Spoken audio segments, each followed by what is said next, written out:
और उसका 9 से लेकर 14 तक मेरे साथ पढ़ दीजिए। इन्हें प्रेरितों के सामने खड़ा किया और उन्होंने प्रार्थना करके उन पर हाथ रखे। परमेश्वर का वचन फैलता गया। प्रेरितों के काम 7 ये पता है आयत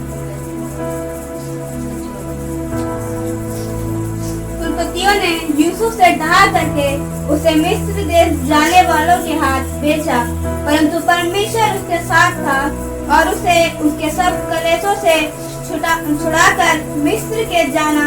मिस्र के राजा फिरौन की दृष्टि में अनुग्रह और बुद्धि प्रदान की और उसने उसे मिस्र पर और अपने सारे घर पर हाकिम नियुक्त किया।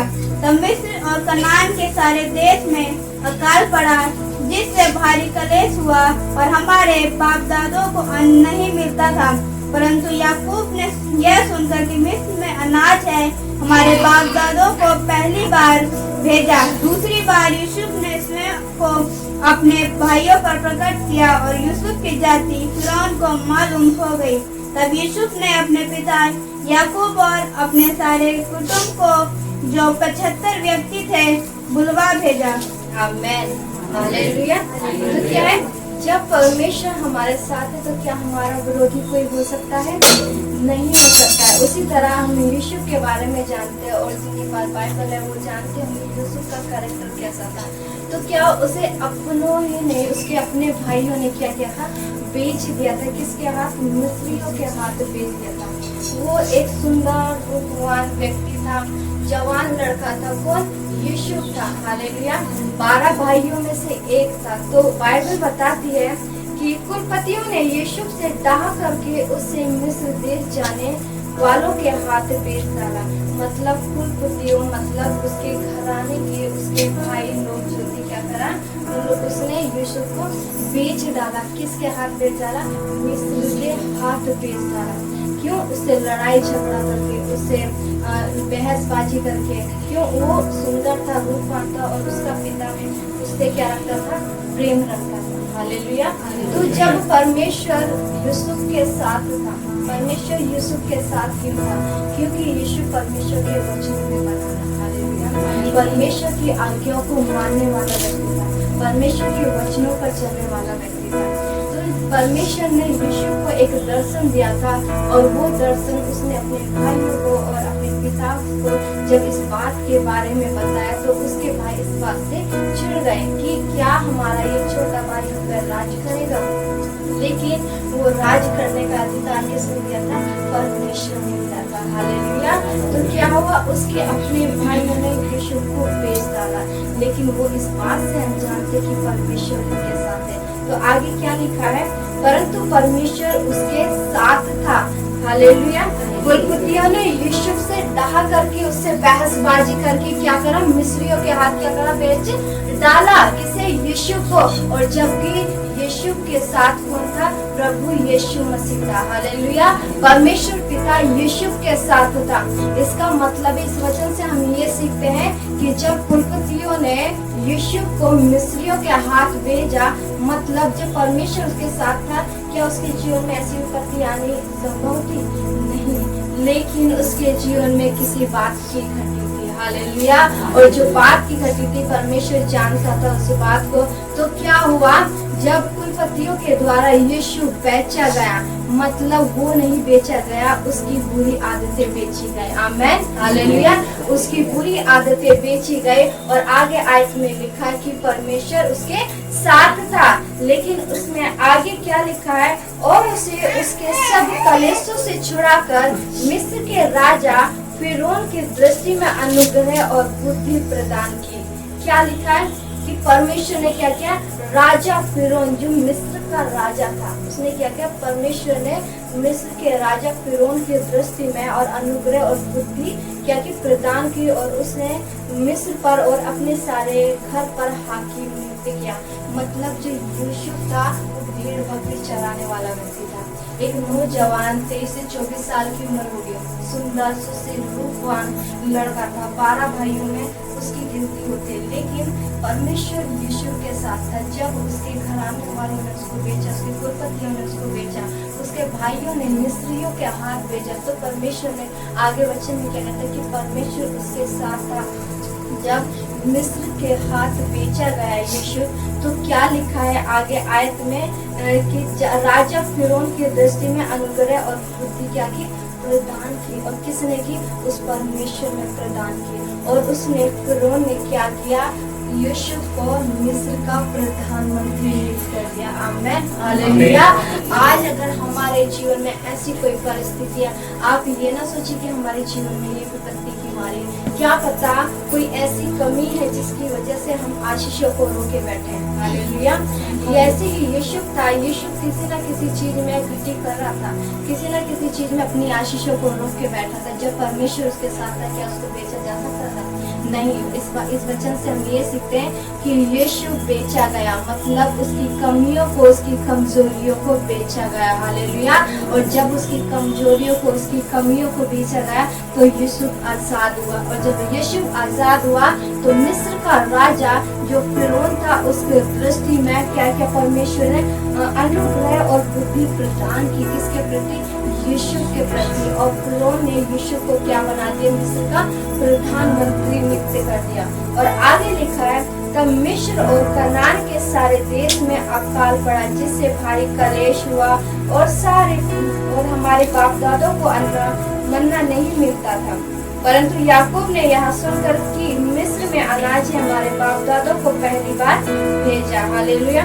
यहाँ क्या है? तब मिस्र में क्या पड़ा? अकाल पड़ा।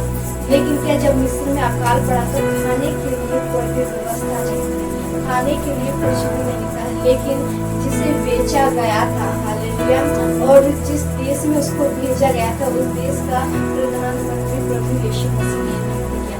और जब नियुक्त किया, जो उसके कुल के थे, उसके कुलपति थे, जो उसके भाई थे, उसको दंडवत किया। किसको? यीशु को, अपने छोटे भाई को दंडवत किया। हालेलुया। तो क्या है? जो परमेश्वर क्या है? हमारा ही मान सम्मान बनाता। अगर परमेश्वर हमारे साथ है तो हमारा विरोधी कोई नहीं है। कैसी भी परिस्थिति आए, परमेश्वर उसमें से निकालने के सामर्थ्य रखता है। जिस प्रकार यीशु को निकालने की सामर्थ्य परमेश्वर ने रखा। यीशु जेल में रहा, हालेलुया। यीशु को बेचा गया, यीशु को गड्ढे में डाला गया। क्या उसको दुख नहीं पहुंचाता कि मेरे भाइयों ने, मेरे अपने सगे भाइयों ने मुझे क्या किया? बेच डाला है। हालेलुया। मुझे क्या किया?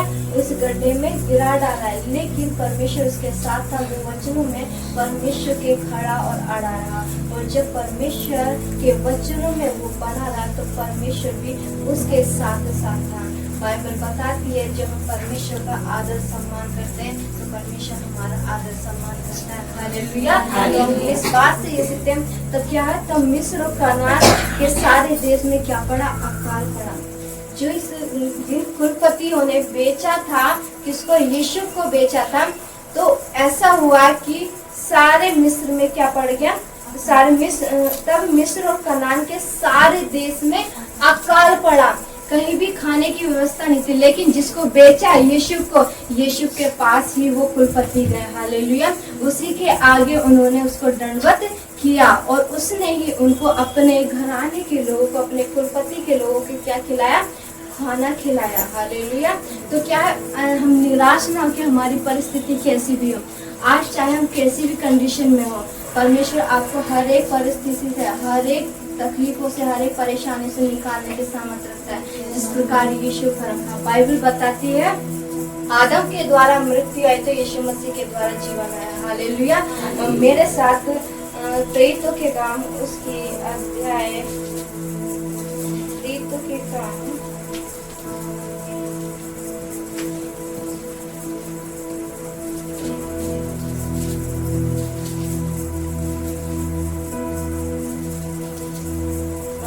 रोमियो,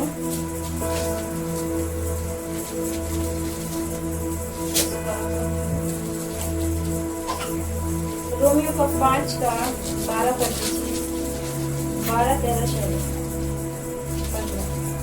इसलिए जैसा एक मनुष्य के द्वारा पाप जगत में आया और पाप के द्वारा मृत्यु आई, और इस रीति से मृत्यु सब मनुष्य में फैल गई, क्योंकि सब ने पाप किया। व्यवस्था के दिए जाने तक पाप जगत में तो था, परंतु जहाँ व्यवस्था नहीं वहाँ पाप गिना नहीं जाता। तो भी आदम से लेकर मूसा तक मृत्यु ने उन लोगों पर भी राज्य किया जिन्होंने उस आदम जो उस आने वाले का चिन्ह है कि अपराध के समान पाप न किया। पर जैसी अपराध की दशा है वैसी अनुग्रह के वरदान की नहीं, क्योंकि जब एक मनुष्य के अपराध से बहुत लोग मरे तो परमेश्वर का अनुग्रह और उसका जो दान एक मनुष्य के अर्थात यीशु मसीह के अनुग्रह से हुआ बहुत से लोगों पर अवश्य ही अधिकाई से हुआ। आमीन, हालेलुया। अब देखो ये क्या लिखा है कि आदम के द्वारा मृत्यु आई, लेकिन प्रभु यीशु मसीह के द्वारा क्या आया? जीवन आया। प्रभु यीशु मसीह के द्वारा अनुग्रह आया, परमेश्वर के द्वारा चंगाई आई, सामर्थ्य आई, शांति आई, आनंद आया। किसके द्वारा? प्रभु यीशु मसीह के द्वारा। आपको पता है जब सलीब पर प्रभु यीशु मसीह को लटकाया जा रहा था, सद्दूकी और फरीसियों के हाथ उसको पकड़वाया गया था। शैतान की एक योजना थी कि अगर मैं परमेश्वर के पुत्र को पकड़वा दूं तो क्या है, मानव जाति का उद्धार नहीं हो पाएगा और ये मेरे कामों को कर पाएंगे। लेकिन उसका उल्टा ही हुआ। उस बेवकूफ को इतना नहीं पता था कि उसने प्रभु यीशु मसीह को उस कलवरी क्रूस पर क्रूसित करवाया, लेकिन उसी के द्वारा अनुग्रह आया। हालेलुया। उसी के द्वारा जीवन आया। उसी तरह यीशु के जीवन में था। यीशु के जीवन में उसने भी ऐसे किया कि यीशु को पकड़वाया जाए, से मारा डाला जाए और जेल में डाला जाए। हालेलुया। लेकिन उसी के द्वारा जब अकाल पड़ा तो उसी के द्वारा लोगों को अन्न मिला। हालेलुया। नहीं तो अकाल के समय में ऐसी परिस्थिति में लोग कैसे भूखे रहते हैं। हालेलुया। लेकिन परमेश्वर अनुग्रह करने वाला परमेश्वर है, वो परमेश्वर दया करने वाला परमेश्वर है। हालेलुया। आप पता है जब हम परमेश्वर के साथ बने रहेंगे तो परमेश्वर हमारे साथ बना रहेगा। हालेलुया। हमारी परिस्थिति क्यों ना कैसी भी हो, अगर हमारे घर में परिस्थितियां ऐसी कि हमारे घर से बीमारियां ही नहीं जा रही, अगर हमारे घर की परिस्थिति ऐसी कि हमारे घर से लड़ाई झगड़ा ही नहीं जा रहा है, अगर हमारे घर की परिस्थिति ऐसी कि हमारे घर से दारू पीना, शराब ये सब नहीं जा रहा है, तो परमेश्वर उस परिस्थिति को चेंज करने के सामर्थ्य रखता है। आमीन, हालेलुया। और परमेश्वर कब रखता है? जब आप हम परमेश्वर के साथ साथ चलते हैं, उसके वचनों को मानते हैं, उसके साथ एक संगति रखते हैं, उससे बातचीत करते हैं। जिस प्रकार यीशु ने किया, यीशु ने परमेश्वर के साथ चला, उसकी बातों को माना, उसके नियमों पे चला, उसके साथ एक संगति रखी, तो परमेश्वर ने उसे उठाकर क्या किया? मिस्र का प्रधानमंत्री नियुक्त किया गया। हालेलुया। एक ऐसा व्यक्ति जिसपे बदनामी का दाग लग जाए तो कितना शर्मिंदा होगा। हालेलुया। पोतीफर की पत्नी जिसके घर में यीशु गया था, उसकी सुंदरता को देखकर वो मोहित हो उठी। हालेलुया। जब मोहित उठी तो उससे कहा कि मेरे साथ सो जा, लेकिन वो परमेश्वर का भय मानने वाला व्यक्ति था और परमेश्वर का डर उसके जीवन में बना हुआ था। लेकिन जब उसने इस बात को बोला तो यीशु वहां से भागा। अगर आज आपको ऐसी परिस्थितियां दिखाई दे रही है तो उस चीज से भागो, उसके सामने रुके मत रहो। हालेलुया। जिस प्रकार यीशु भागा और परमेश्वर ने उसे महिमा से महिमा की ओर लेके गया। हालेलुया।